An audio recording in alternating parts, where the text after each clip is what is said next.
All right, we're back, ladies and gentlemen, with another episode of the Orange and Black SoccerCast. And by the way, we've got a game coming up here soon, I believe. A big game, first game of the season. And we've brought some friends along to help share what's going on for this game. This is the Orange and Black SoccerCast. We are underway in the postseason, the first playoff game ever played in Orange County. It's a 1-2, Godoy.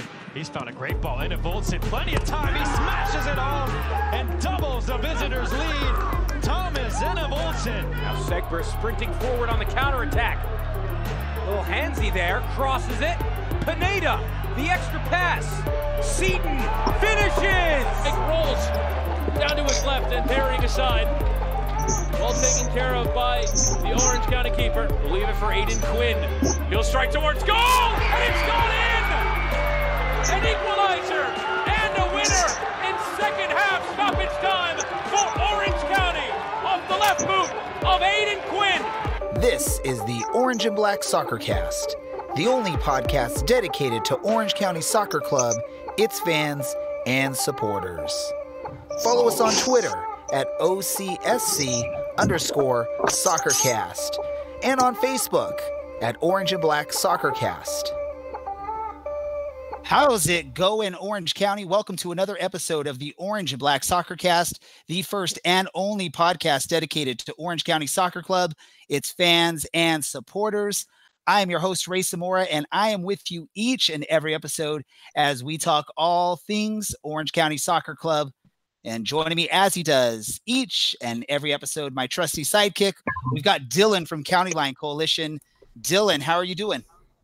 I'm doing all right. I've got my warm beverage, which is not eggnog. So I'm sure John will be disappointed.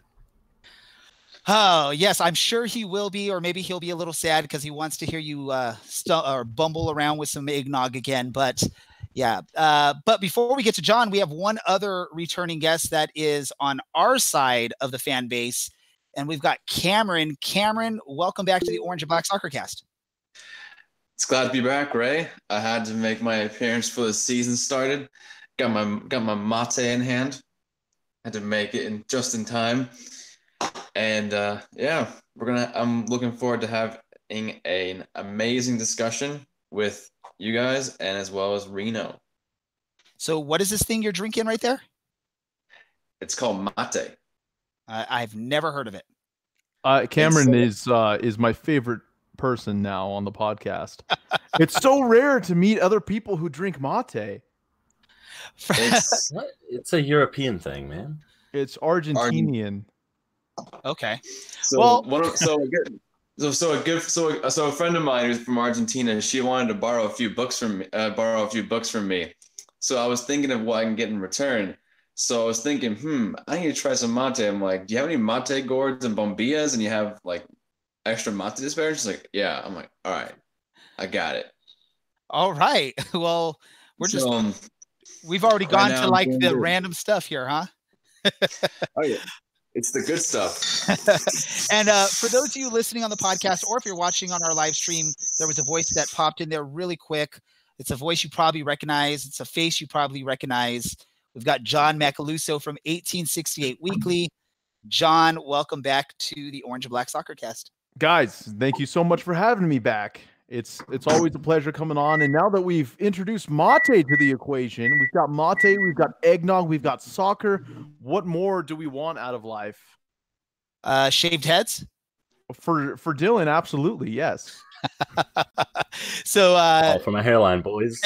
So John, do you happen to remember or happen to know what number appearances this for you on our show? This would be appearance number 4. Is that all, man? I feel like it's been more than that. Maybe 5. It should be around the 4 area, though. All right. And then we actually have one other person that is joining us, and I'm hoping I can get the name correct. I messed up the name before we even went on the air. Tried to jot myself down a note to make sure I don't mess this up.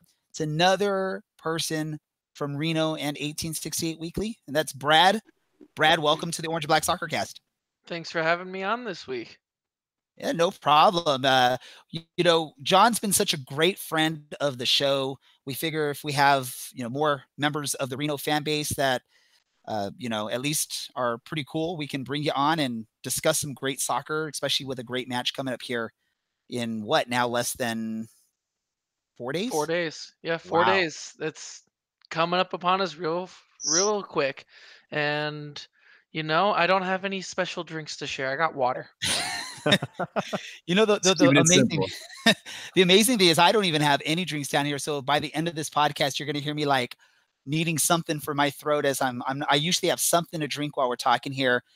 We got to off to a little bit of a late start because I was dealing with some stuff before we went live. So I just rushed down to my wonderful garage studio and started getting things ready.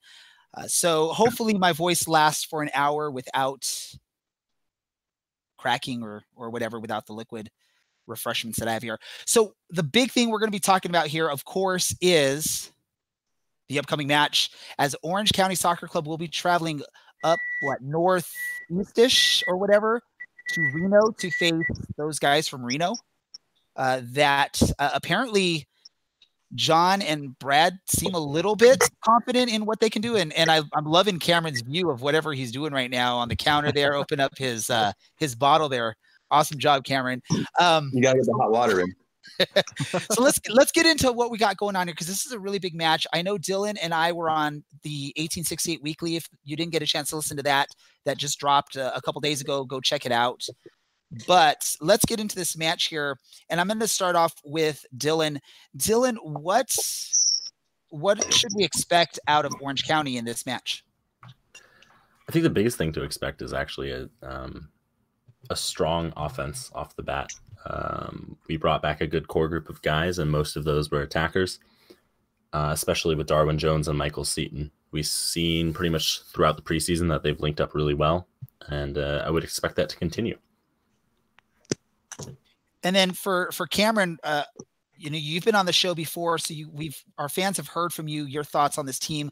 What are your thoughts heading into this match for Orange County? What are you expecting out of this team in their first match of the season? Well, it's always hard to predict considering USL clubs and high turnover. So you don't have that sort of previous season's framework in the back of your mind. I mean, of course, we got Aiden Quinn, Christian Duke, Michael Seaton, key guys back in the team, but it's just it's so hard to kind of get an accurate framework.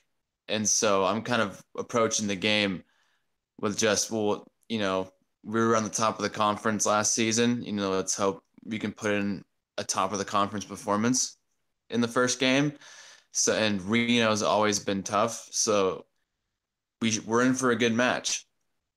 And so speaking of Reno being a little bit tough, I know we talked about it on your show, John, that Reno has had some success against Orange County in their brief time in the USL. Are you pretty I know you've issued a bet against us, John. Are you pretty confident in your team that they're going to be able to continue their, somewhat recent success against us? The answer that I want to give you is absolutely, but the answer that I'm going to give you is kind of.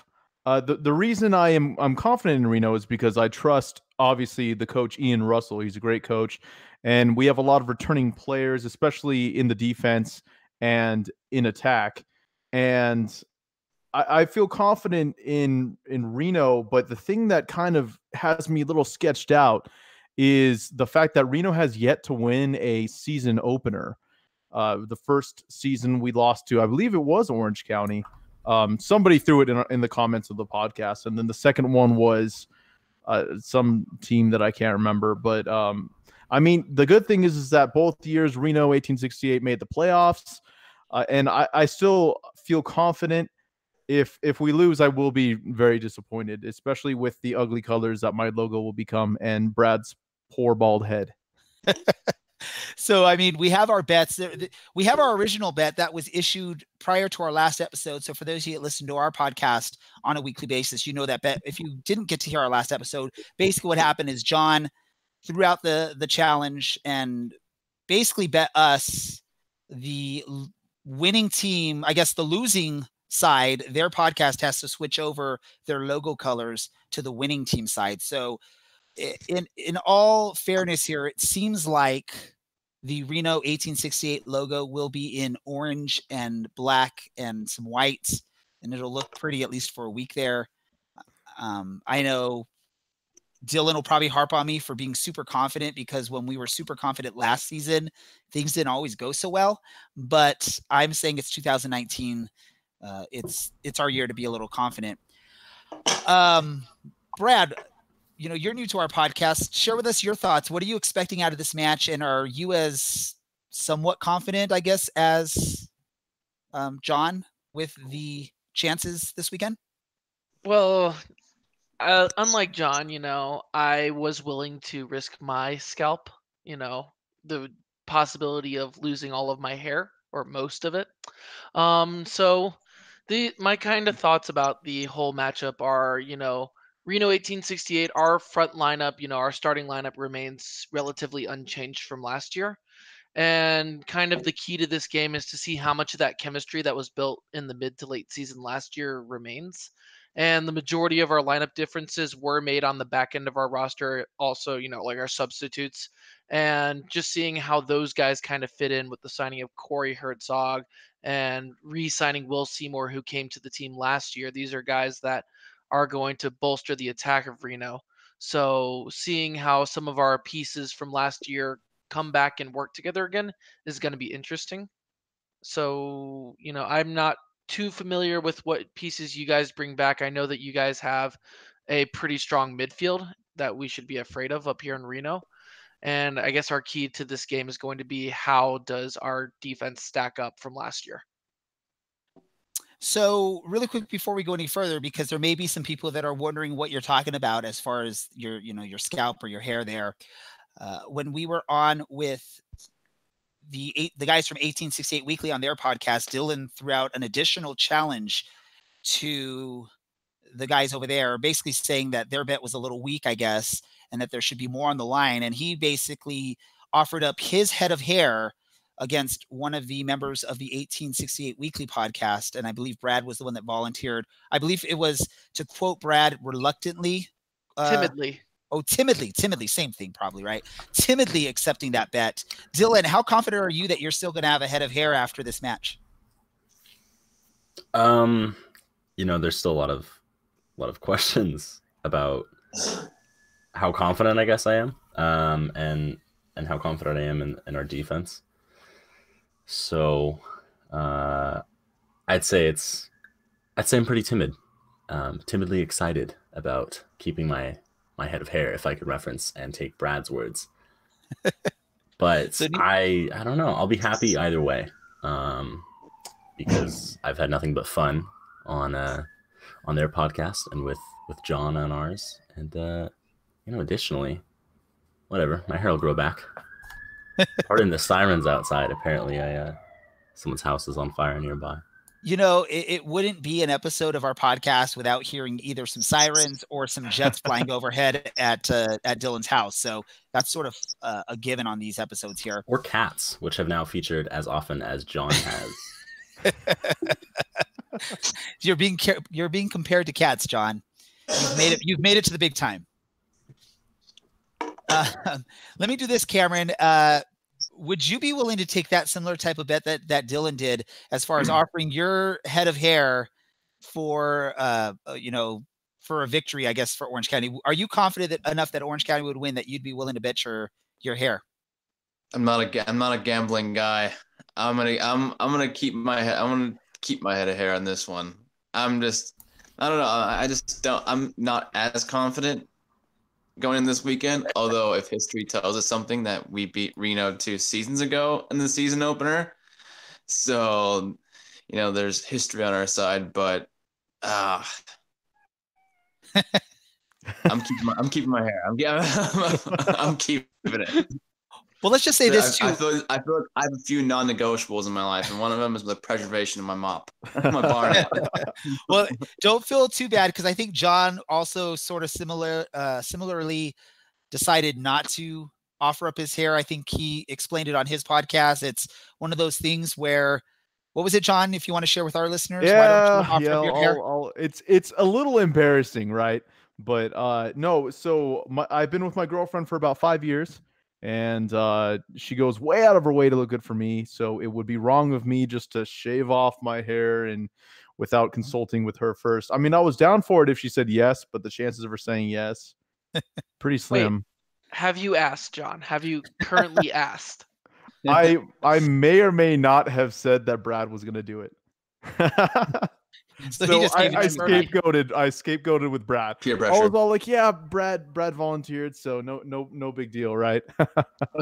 She better not be coming to the game. I'll rat you out. It's like, don't worry, baby. Brad's doing it too. I'm not the one who's doing it by myself. Just trying to get the.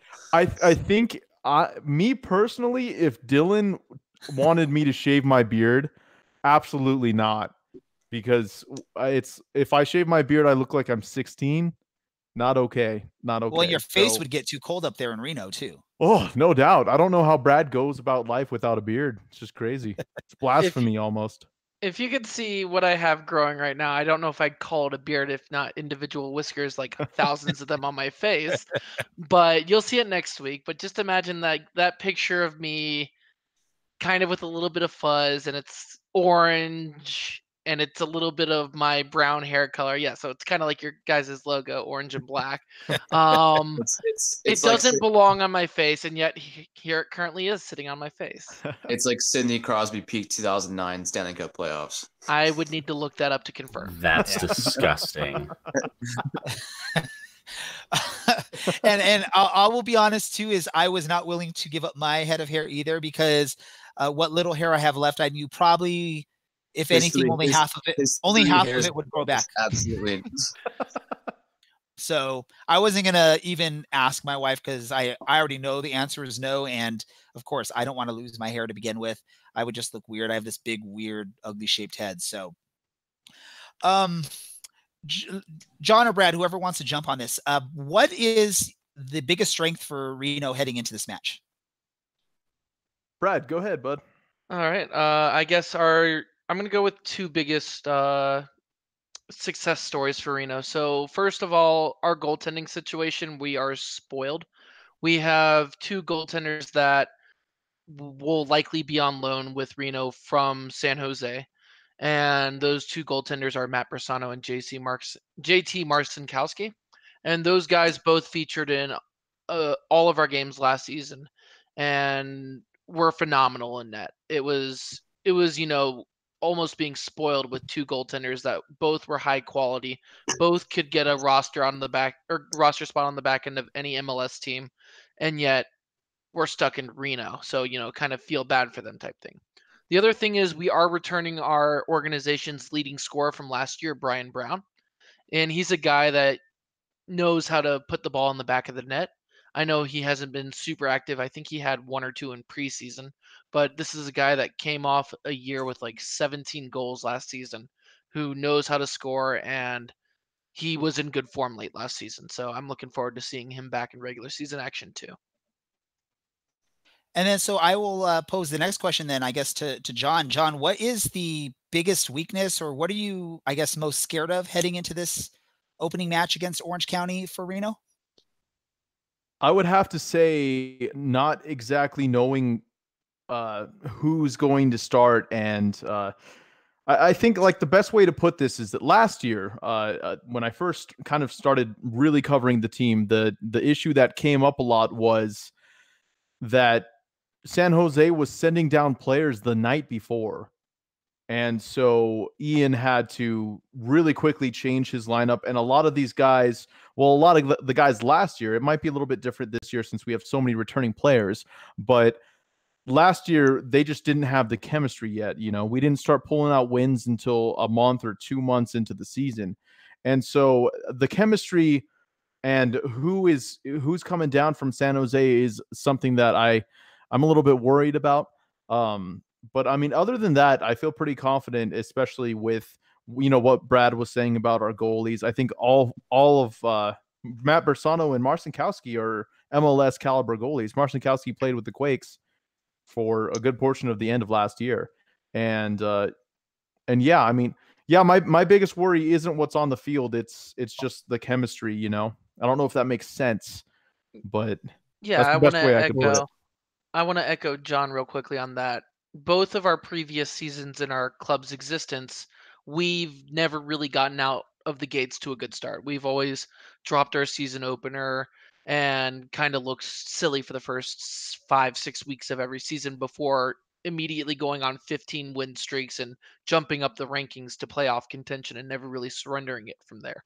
So that's kind of our biggest weakness, is we haven't started this season with a win yet. Perfect. Let me go to Cameron. Cameron, heading into the season for Orange County, what would you say are the biggest strengths for this team? Continuity in midfield, I think, is the first one. I think when you bring back two quality midfielders in Christian Duke and Aiden Quinn, brings you that solidity that every team requires if you want to win the USL Cup. I think Aiden Quinn, coming off an 11-goal, 14-assist season last season, it was imperative that he got signed up to a new deal. I think Christian signed a multi-year deal right when he joined the club, so that's where it's big. And I think veteran presence as well. I think signing back Kevin Alston, an MLS quality fullback, was key, because you need those experienced heads, especially not only in the pitch but in the locker room.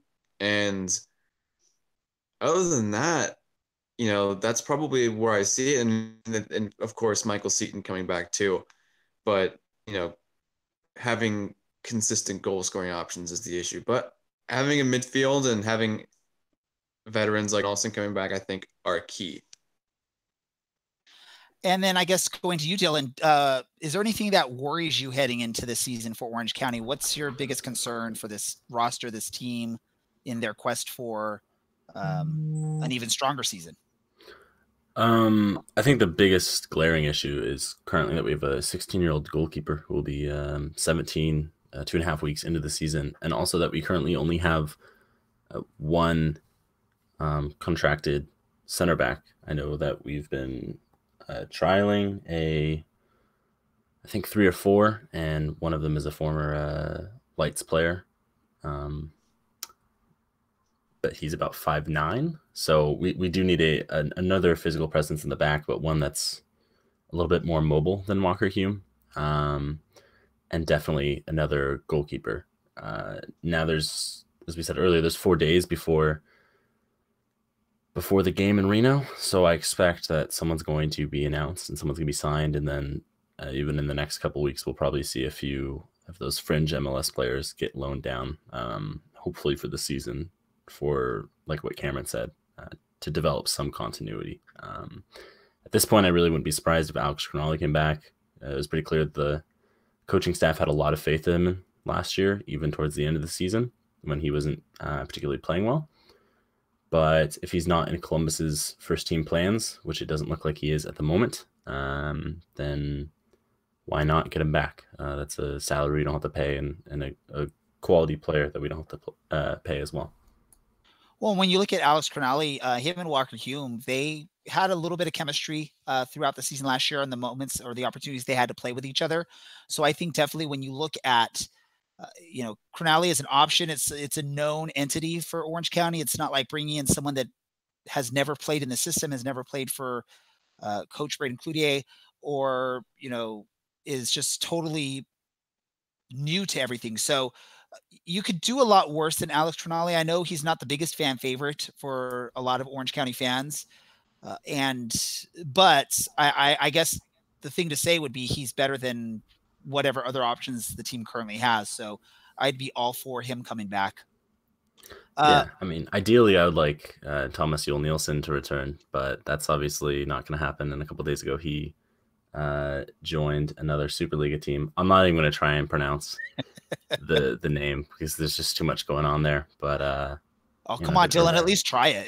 I'm not going to try it. I'd let Cameron give it a shot, but even then, who knows? Say it, Dylan. I can't. I literally don't know how.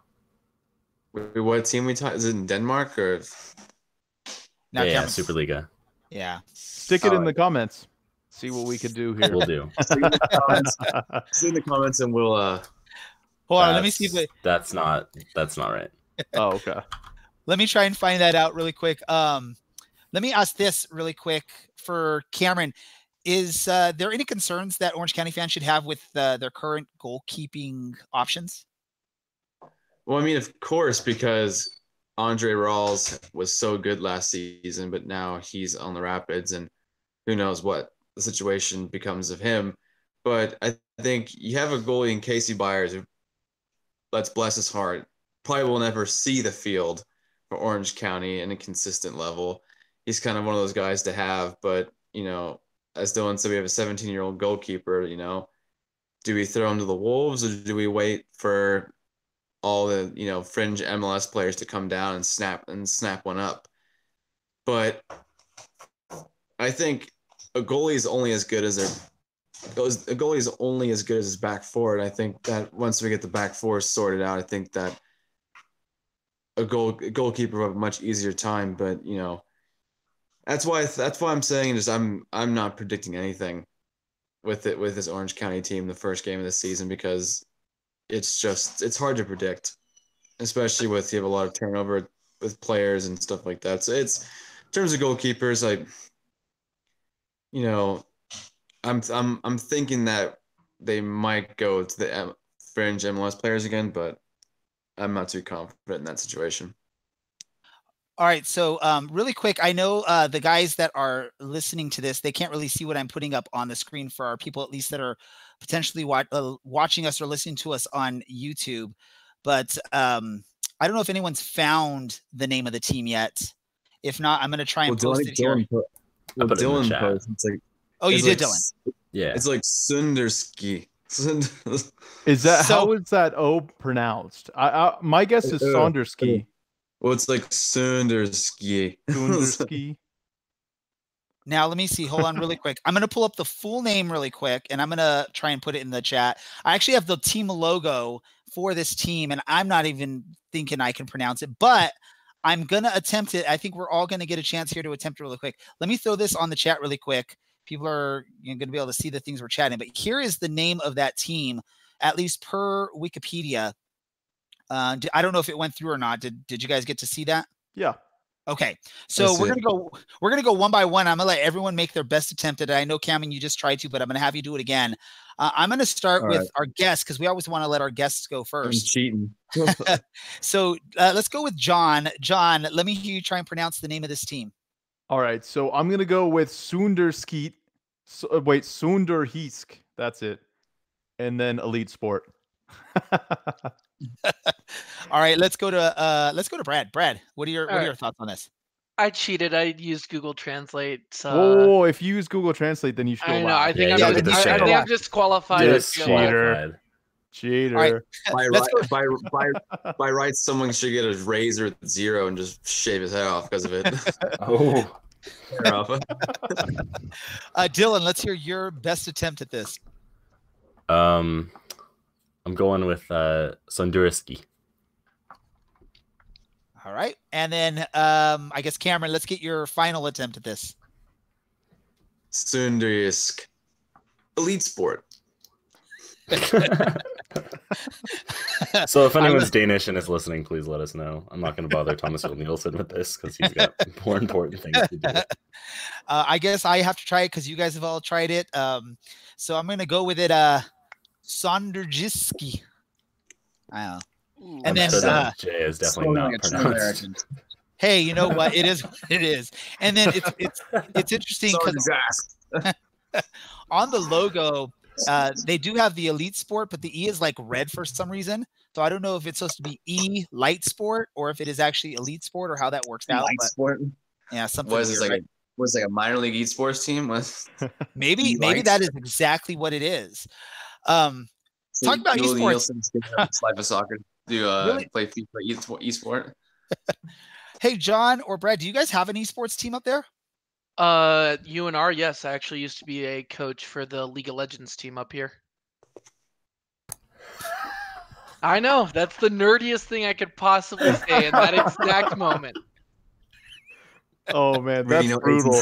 Brad puts himself on the line and you guys just chop him down. Well, let me okay, my head will get chopped off when. No, let me ask this really quick though, Brad. You said where is this team located, or is it in the college?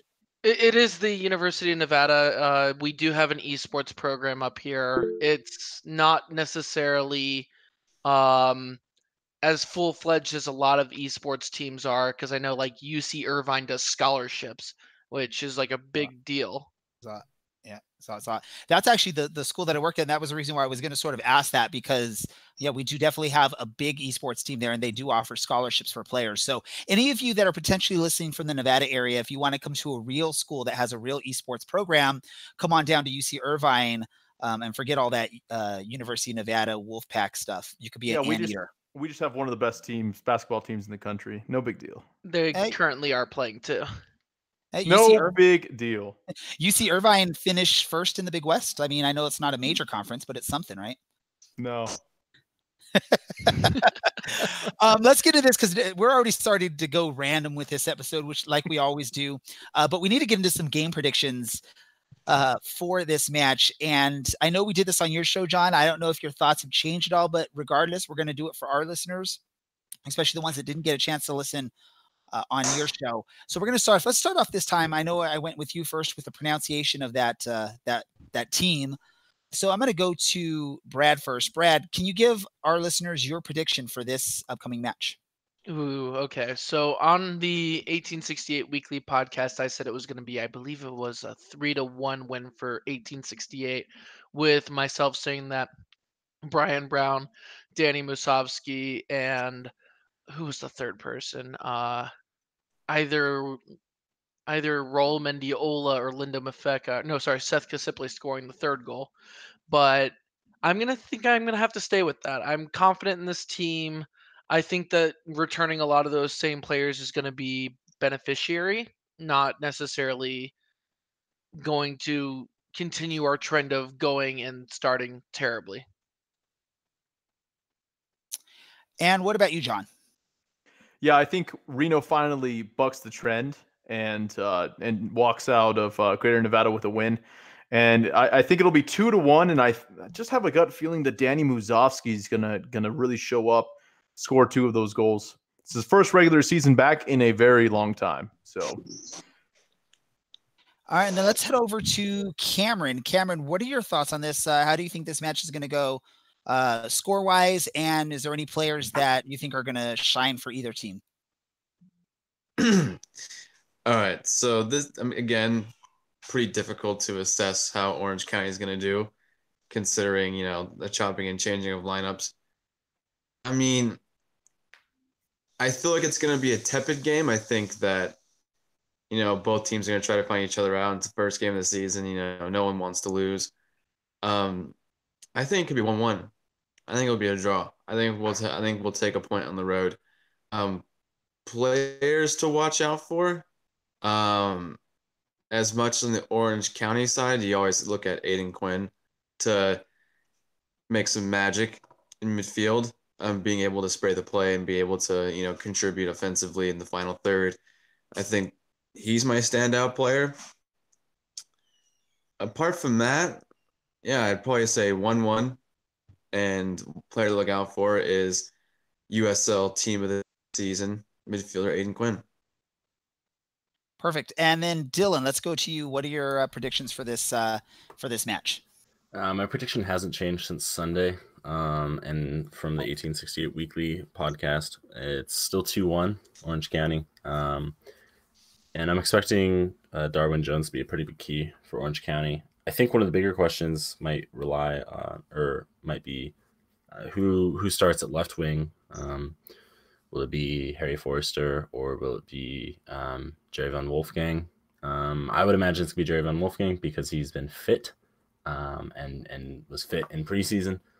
And I don't think that Forrester's at the level where he could play 90 minutes at, 3,000 or 4,000 feet, whatever you guys are in Reno, and perform well. So again, it was 2-1, right, Dylan? Yeah, 2-1 Orange County. So when I was on, or Dylan and I were on with John in 1868 Weekly there, we both actually agreed on a score, and we both picked 2-1. We got into some conversations further onto the show, and I sort of let me see if I can remember this comment and the reaction from John. I don't think you can remember. No, this is fake news, everyone. So if you're listening, if you're watching us on Twitter, the Orange and Black SoccerCast, we actually tweeted about this as well. So I mentioned to the guys on 1868 Weekly, wouldn't it be amazing if Jerry Von Wolfgang is able to score the game winner of this, thus allowing us to win our bet and also sort of rubbing it in the face of Reno. And I think what John's reaction was, if that happens, I'm going to end this podcast. I'll be done with this podcast. So if anyone follows our Twitter feed, and I know, John, you guys saw that as well, I basically tweeted out to Jerry and said, hey, John has said that if you score the game winner, he will end his podcast. Let's make this a little weird for him, and please score the game winning goal. So I'm hoping that you're right, Dylan, that Jerry starts the game and he plays the 90 minutes and gets the game winner like in the 90th plus 3 minutes or something like that. I think that would be just amazing. Well, I think Cloutier certainly dotes over Van Wolfgang or Van Eyck. But I think that he was one of the players I think Cloutier wanted back ASAP. It's just a matter of striking up a deal was the thing. So I would see it's more like for him to start over Forrester. When I think with what we saw in the preseason, like Dylan said, I think Forrester came to the team a little, I guess, under lacking fitness. There we go. I couldn't think of the right word. This is a good one. Yeah. Way to help out there, Cameron. I know we need you on the show here for a reason. So Dylan and I agreed on the score for that on our predictions 2-1. So that's how I'm thinking it'll go. But I'm hoping that Jerry gets that game winner, so that way John has to feel weird about what he's going to do with his podcast.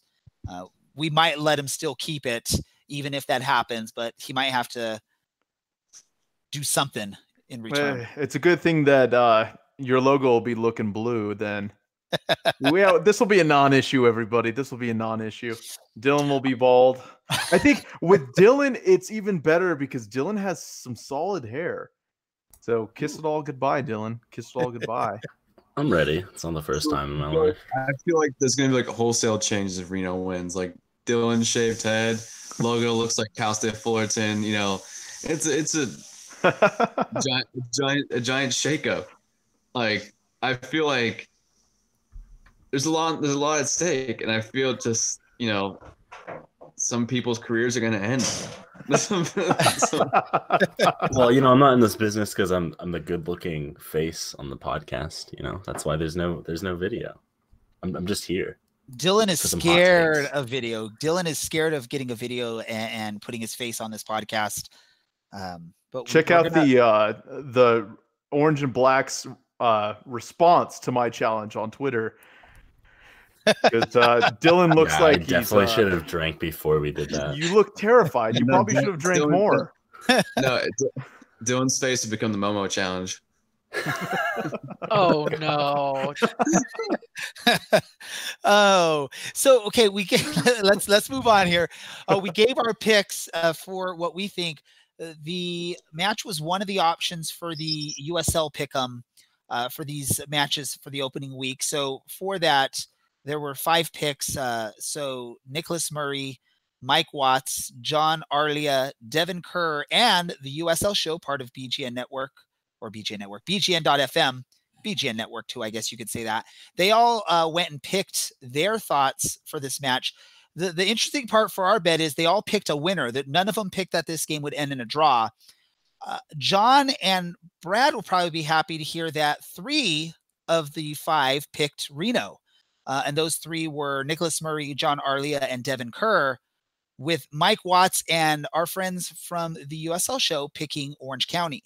So, I mean, I guess that's some good news for the guys up in Reno, at least heading into the match. Although I definitely trust the judgment of Mike Watts and the guys from the USL show over all the other guys that we mentioned on there. So maybe not as good of luck for you guys. I mean, there's no reason to hold the match anymore. Consensus 60% say that Reno is going to win this game. I'll let you have that confidence heading into the match, just so you can be even more sad. When we got a serious XM show on our side. You know, we do. Mike Watts and Coast to Coast. You know. Oh, there we go. Blur it out over the loudspeakers every 5 minutes at Orange County. It's like a chance. It's like they're like Orange County's attacking the final third. It's like, don't forget to turn on Sirius XM, and it's a pot shot hits over the fan. This.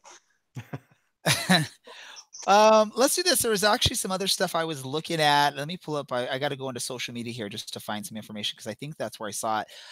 But apparently, New Mexico United has decided to use their city trash trucks for advertising. They've put some advertising on the side of their trash trucks.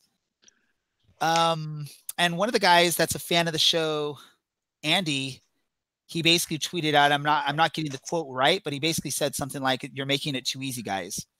What are your thoughts of utilizing city trash trucks to advertise your local soccer team? I mean, what would you guys think in Reno if you guys saw a big old Reno billboard on the side of a trash truck? I love it. I love it. That's just what your truck looks like already, John, right? Yeah, it might as well at this point, right? No, I love the idea. Just put the team all over the place. I want to see it on buildings and trash trucks and urinals and everything. The team's got to scream Reno 1868. So you want it like on the urinal cakes right there, when you're using the urinal, dude. Huh? I'll be like, God, I love this team. As you piss all over them. I won't have that sentiment in mind. That's an evil thought, Ray, and I am offended deeply. Hey, you're the one saying you would love them on urinal. I didn't say that. I just love to see them there, I guess. What about you? What about you, Brad? Do you share the same enthusiasm for Reno 1868 on the urinals and trash trucks and whatnot there in Reno? Any advertising is good advertising, Ray, in my opinion. And as a result, I'd rather see Reno everywhere on the garbage trucks, on the adult clubs and casinos, and put them on those little poles. It's a good advertisement space. People are looking at that area, So yeah, any advertising is good advertising, in my opinion. Vegas has proved it. Yeah. See, okay, so there you go, folks. Reno wants to copy Vegas's game plan when it comes to marketing. Except we'll be good. We'll be a good real soccer team. Well, the thing is, Orange County, they put their advertising on OCTA buses. Like, I was driving home from work. I'm like, what am I seeing? I had to rub my eyes for like 5 minutes. I think that's a lot better. I think that's a lot better than on a trash truck, though. Why not both? Yeah. All right. Well, I mean, like, it would be the best place that I saw it, though. At least our teams are not memes. That's all I got to say about that. Well, who's Lord Dong? Who's Lord Donger? Cameron clearly doesn't spend enough time on Reddit. No, I have no idea what that is either. No, I have a Reddit, but it's only for like Tottenham news and illegal KHL streams. Hey, not illegal if you're watching, just if you're hosting. There's a difference. Well, no, I was substitute teaching, and I was like live streaming Jokerit versus Dynamo Moscow, and live tweeting during teaching. You're live tweeting while you're teaching. When I was younger. Oh, there's your California education system for you, folks. I was substitute teaching, and it was an art class, so they had to work on like ceramic stuff. So I'm like, what am I gonna do for 40 minutes a period? Yeah, so, right. You look up fire up the Reddit, the streams, boom. We still haven't heard Dylan's thoughts on advertising on trash trucks. What do you think, Dylan? I think it would look a lot better in Vegas and in Carson. Huh? Simple and sweet. And that's the end of the episode, huh? Nothing from Great episode, guys. Thanks for having us on. Well, let's go ahead and do this. That was my TED Talk. I don't want to take up anyone's time too much here, so we're going to get into a little segment that I like to say before we get to our random thoughts. Does anyone have anything else, either USL related or opening weekend or match related, or anything they want to share with our listeners? Ooh, Dylan's ready for this. What do you got, Dylan? I am. So earlier today, and whatever your thoughts are on this team's existence, I don't really care. But Chattanooga Red Wolves posted the back of their jerseys. So we get a good look at what the new font and numbering is like. and it's clean. It's nice. So if you want to take a look, I would go there. Maybe leave them alone about their team or whatever, unless you're going to say something nice about Ami Pineda. But it's a clean, nice change from the last few years. But the naming is a little narrow, so that could be hard to see. So that'll make people like Mike Watts' job a little bit more difficult. Well, the thing is, like, there's like a lot of teams in the USL Championship, and then there's a lot of teams in the USL League 2, but then there's like 10 teams in League 1. Well, I'm just thinking, like, why is there a few teams in League 1? I don't know. Do you guys have any thoughts on that, gentlemen? I think the league's still waiting for all, like, the Tacoma Defiance and Timbers 2 and Los Dos to drop down, especially as those MLS 2 teams go towards the academy side of things. And it's less about actual competition, more about trying things and developing players. I think those teams will probably drop down or be forced to drop down. And I think the West will fill out too. As that league goes on. TFC2 and Atlanta City B are down there. That's a good question. And let me just say this real quick before we move on to these thoughts here is if you are just listening to the podcast, if you're not actually watching our live stream on YouTube, you're missing this randomness where every time Cameron pops on the screen, he seems to be in a different room in his house. He was in the kitchen earlier. We saw him on his couch, and now he's like hanging out on his bed, just chilling. I have to be next to a charger everywhere I'm going. We even got a nice view of his ceiling earlier on when he was pouring some more drink into his cup. Hold up. As we're talking about it, River Plate, Los Millonarios. Hey, see, I'm not the only one that doesn't roll my R, Dylan. Look at Cameron's last name. Just think about that one for a second, right? Let me go. Is my last name like Spanishified, like Miej? Let me go to Brad really quick here. Brad, do you have any USL news or anything USL related that you want to discuss before we move on to our random thoughts? No, I got nothing for you. Awesome. John, what about you? I got something for you. Something that I wish we had talked about on my show, but we didn't have time, and that's St. Louis FC's jerseys and the whole jersey reveal. And I know that Dylan was very excited by it for reasons that he was too uncomfortable to explain. But apparently they did something like paint players and anything. I thought it was funny. I'm like, what is this? And then all of a sudden the jerseys popped up. And as it turns out, I'm in the minority of people who like this jersey. I kind of like the jersey. It's because the white sleeves really don't fit the rest of it. And like I said on Reddit, they should have gone with white shorts and had blue sleeves, and that would have been a really good-looking, unique jersey. And then if they wanted that white for the minimal, the shorts is always a good place. I mean, if you look at the old school Man United jerseys and what they've been wearing since Ole Gunnar Solskjaer slip, that's a good look. White shorts with everything else differing. Classic, clean, unique. Classic is boring, Dylan. Man. I'm just saying I liked them. That's all. Classic is sometimes really good. Sometimes classic is great. Just keep it simple, you know. Yes. I'm in the minority here as well. Everyone but me doesn't like the jersey. No, I'm a big fan of the hoops. Don't get me wrong. I actually like the St. Louis jersey too.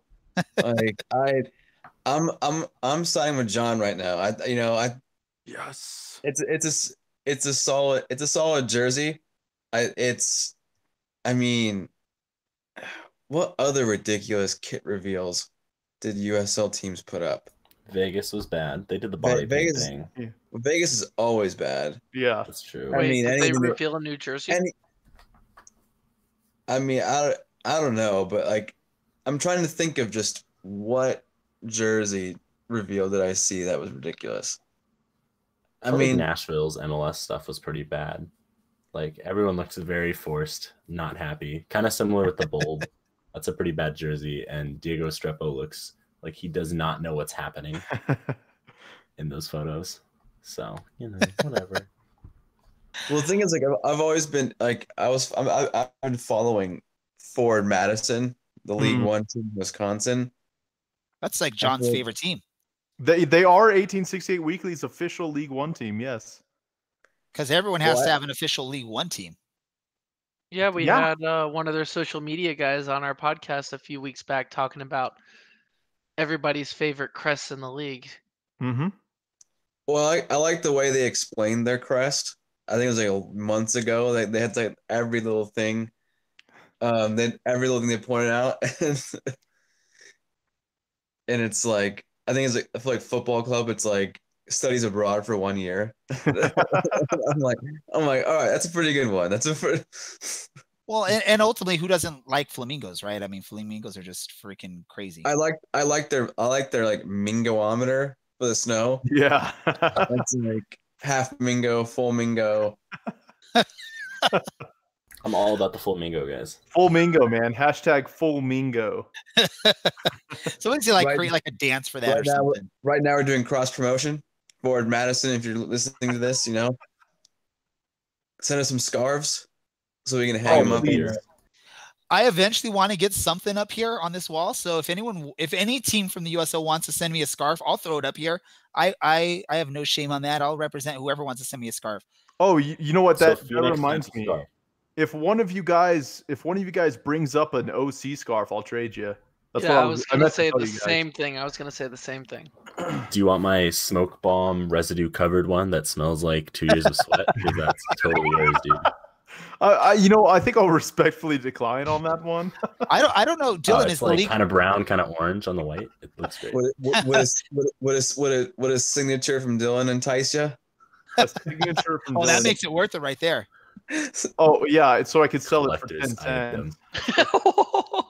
Hey, it's cold in Reno. It's worth something more than that. Ray, I was gonna say you should tape up Dylan's hair on that wall. Ooh, because you're gonna have it soon. Well, you guys want when you smoke a Jeffrey, you can stroke the furry walls after with Dylan's hair. Oh my God! All right, at this point, we got to move on to our random thoughts here because we're just we're going down the drain. We're going down the drain here. Let's do this. So, just Dylan, or there's 2 weeks and that's not true. So, let's do this. So we'll go and start with Brad. Brad, what would be your random thought for our episode here? All right. So earlier in the episode, you had asked me, and I cheated, how to pronounce that soccer team name. And I'm going to play it one more time for me and then repeat what the lady from Google says, because you guys are all Is it even English? It's Danish. It's Danish. It's Danish. So you can't speak Danish? No, I cannot. He just said he couldn't speak English. Google can. Google can speak Danish. Take a listen for yourself. I'm not going to trust Google. We'll have to ask a Dane. Okay. I'll find one, and we'll get back to this. Other than that, I'm looking forward to having you guys up this week. My shout outs are usually beer related on our podcast, and this week I have already gone ahead and purchased beer in advance of having both Ray and Dylan up here in Reno. So for Ray, I know that you like IPAs just as much as the rest of us. So I have Lead Dog Citrusola for you and Acropolis for you. And Dylan, because I know that you do not like IPAs, I have purchased Lead Dog Moon Pants. Oh gosh, what type of beer? Marzen. It's a really good Marzen. It was created for the lunar eclipse 2 years ago, and they liked it so much they kept bringing it back. All right, good man. Thank you. Mm-hmm. What about you, John? My random thought involves chicharrones, because I finally found a really nice restaurant. Well, really nice. A really nice like carniceria in Reno that has the best chicharrones I've ever had in my life. And like, I thought it would be a perfect thing to talk about on this podcast, because you guys down in California have culture. Here in Reno, it's like Gringo City. So it's awesome. I found a place with awesome chicharrones and a place where I can try out my Spanish and them give me funny looks and then switch back to English, and some good awkward and uncomfortable times, Ray. All right. Cameron, what about you? I mean, random thoughts. It could be soccer related. I mean, it doesn't have to. Scares me what comes out of your mind. That might be bad. if any first thing comes to mind, I am random thought. Talk about that team that's on your shirt. Let's try and make sure we keep it clean, right? I feel like that's what do you think I'm going to talk about something profane?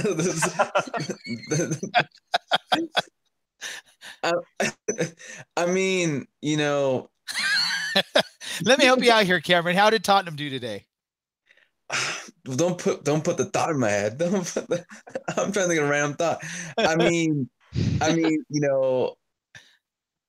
I mean, random thought, you know, baseball related, you know, I coach my high school's freshman team and, you know, we were in cruise control. Then through three innings and we had one bad inning, gave up 6 runs, lost 6-3, you know, it's like, how do I reach these kids? I don't know. It's all good. But what I mean is just like, random thought of the day. I feel like I'm hungry. I feel like All right, that's awesome, Cameron. We'll take that as your random thought. Oh, and by the way, when it comes to high school baseball, go La Mirada. We lost to La Mirada like 2 games ago. Of course, because La Mirada is the best. Dylan, what's your random book read of the day? I was actually gonna follow you. Actually, did you see my text? Oh, you want to go after me? Yeah, I'm going to go after you this week. I didn't see the text. Let me check the text. Dylan, on a dime, Dylan has become the host. I did. John's going to be the host after this. Yeah. It's a round robin. I would be the runner-up, yes. I did get the text from Dylan. I feel like Dylan's orchestrating a coup. All right. So I will go before Dylan. And for once in my podcast life, my random thought's going to be a little bit more of a serious topic here.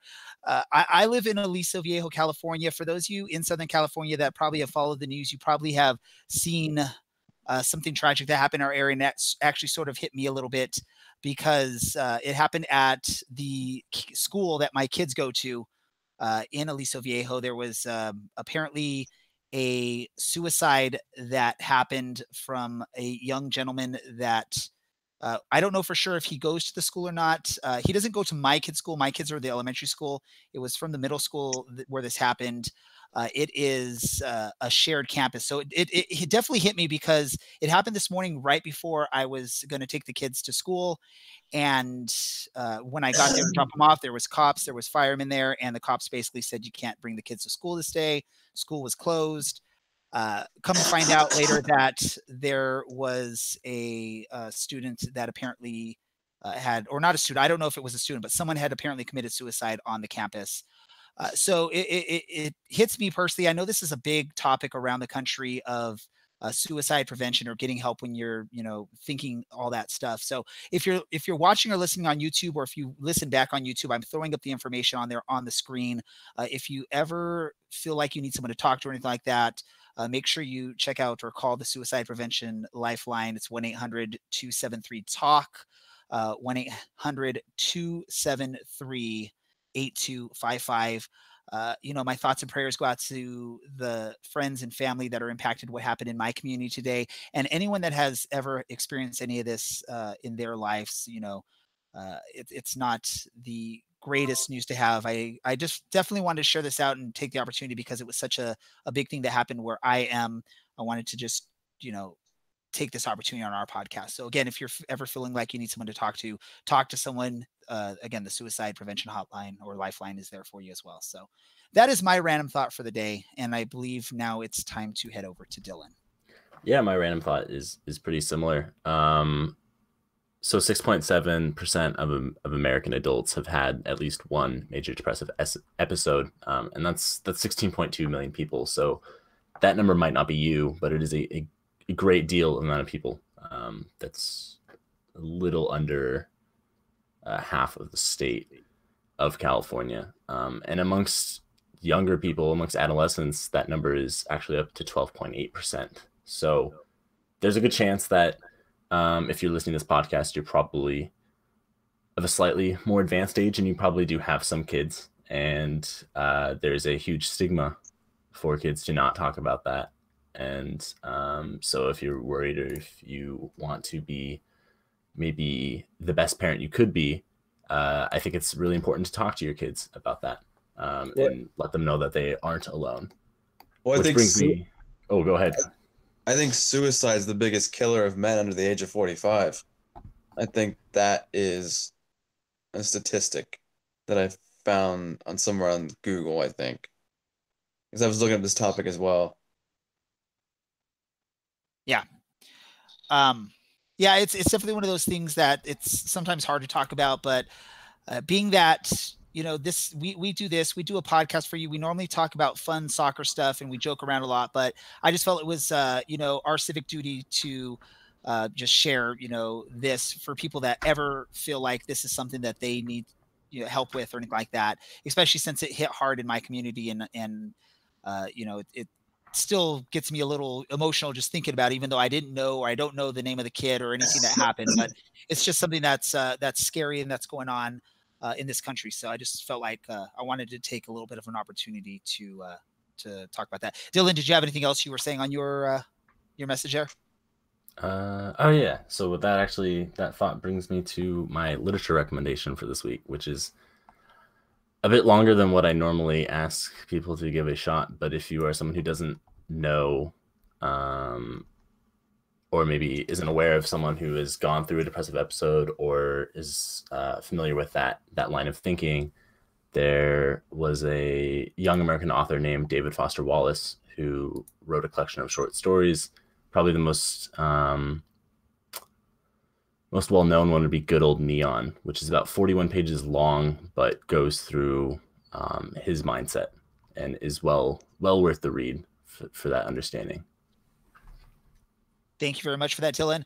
All right, gentlemen, I think this is about time to wrap up this podcast. I want to thank both John and Brad from 1868 Weekly for taking some time this evening to join us and help us in previewing the upcoming match this weekend.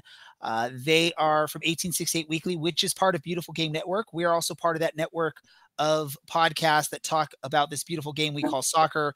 You can check them out on their website, bgn.fm, or you can follow them on Twitter at bgnfm, I believe, or is it at the bgnfm? One of the two. I can't remember off the top of my head. John, do you want to quickly share where our listeners can find you on social media and where they can find your podcast? Yeah, we'll start with 1868 Weekly. Check it out on SoundCloud, on iTunes, Google Play, and of course, the bgn.fm. Beautiful Game Network, baby. And please check out 1868 Weekly on Twitter. For some reason, we have I think we have 91 follows, but we get way more listens than that. So follow us, give us a follow. We have a lot of friendly banter with awesome podcasts like Orange and Black. And then follow me at John Macluso on Twitter, and feel free to friend me on Facebook. And I'm a photographer as well, so I'll have some 1868 pictures on the John Macluso on Instagram. And Brad, what about for you? Yeah, you can find me on Instagram. Man, I cannot think right now because I don't really use the social media. Instagram at Pal on the Sky, spelled exactly as it sounds, the 4 words, and then also on Reddit as the same name. And then find me on Facebook at Bradley Polanski. Awesome. And Cameron, what about for you? Instagram is at simply known as Cam. Twitter, as plugged into the chat, it's at what Cameron said. My Reddit is the same handle. You can follow LA Soccer Nation on Twitter, Instagram as well, on Facebook too. Although we don't operate as much on Facebook as other ones. So, yeah, other than that, go follow. And then Dylan. If for some reason you've listened to this podcast and you don't know what my Twitter is, you can follow me at OCSE_Dylan. You could also follow the podcast on Instagram, which I feel like I generally run and do a poor job of at what is that? Orange and Black SoccerCast, I think. I don't even know. So that shows you about how well I run it. It's also OCSC_SoccerCast, the same as our Twitter account. Yes. OCSC_SoccerCast is where you can also find us on Twitter. You can find us on Facebook by just searching for Orange and Black SoccerCast. Also check out our website. Our website will have links to all of our social networking platforms, all the places you can hear us. And it'll also provide a link to the guys over there, 1868 Weekly, plus any other podcast or site that's been kind enough to join us on the podcast. So you can find that all on there. That's at www.orangeandblacksoccercast.com. So for our guest, John and Brad, for Cameron, for Dylan, I am Ray. This is the Orange and Black Soccer Cast, and we are out.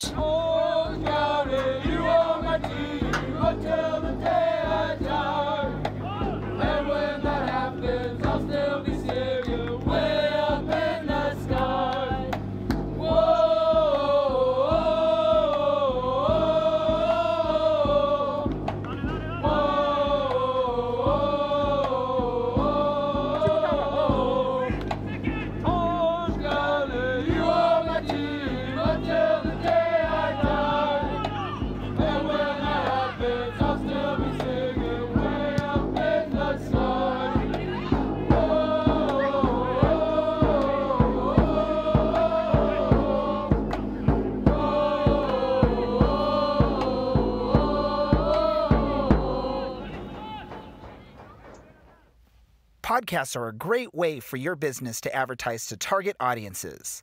And the Orange and Black Soccer Cast is looking for advertisers like you. If you're interested in advertising your business on our podcast, please email us at info@orangeandblacksoccercast.com. The Orange and Black Soccer Cast has joined forces with many other soccer podcasts, many of them focusing on the USL. We're now part of the Beautiful Game Network, BGN.FM.